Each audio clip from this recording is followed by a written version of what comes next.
வீட்டில் இடந்து முக்கிட்டடாக்கா தேங்காய் வரைக்கும் அதாவது சாயந்தரம் ஒரு இடத்துக்கு வேலைக்கு வந்தோம். தேங்காய் விலை வேற கூட்டிட்டு யார் தொடர்ந்து இல்லை. சரி உமா கீழே விழுந்துச்சே அதை எடுத்தமுத்துக்க எடுத்த உடனே அப்படியே கொண்டு போக முடியாதுல்ல. பெருசாக இருக்கும் கண்டுபிடிச்சிருவாங்க.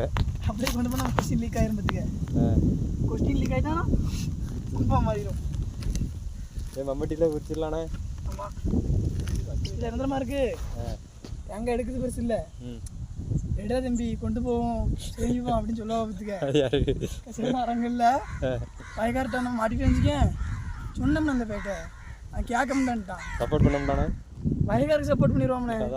பாரு ஏதோ 15 மறக்காம போட்ட மாதிரி போட்டிருக்கிறது குருணே போட்டுக்கோ. குருணே போட்டுட்டு ஏதோ 15 மறக்காம கொடுத்த மாதிரி போஸ் வேற.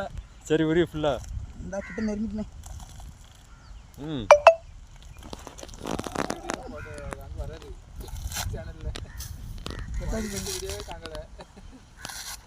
பார்த்துக்க தேங்காய் வந்து ஒவ்வொருத்தங்க ஒரு மாதிரி விற்பாங்க. இதோட ஃபாஸ்ட்டாக இருக்க ஆள் இருக்குண்ணே.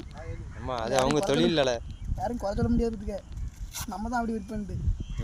நம்ம இந்த வயக்காட்டுக்குள்ளே எதுவும் கிடைக்காது பார்த்துக்க விற்கிறதுக்கு. நம்ம ஆயுதத்தை வச்சு நம்ம உரிச்சிக்க வேண்டியதான். அழகாக சூப்பராக உரிச்சில தேங்காய் உரிச்சாச்சு.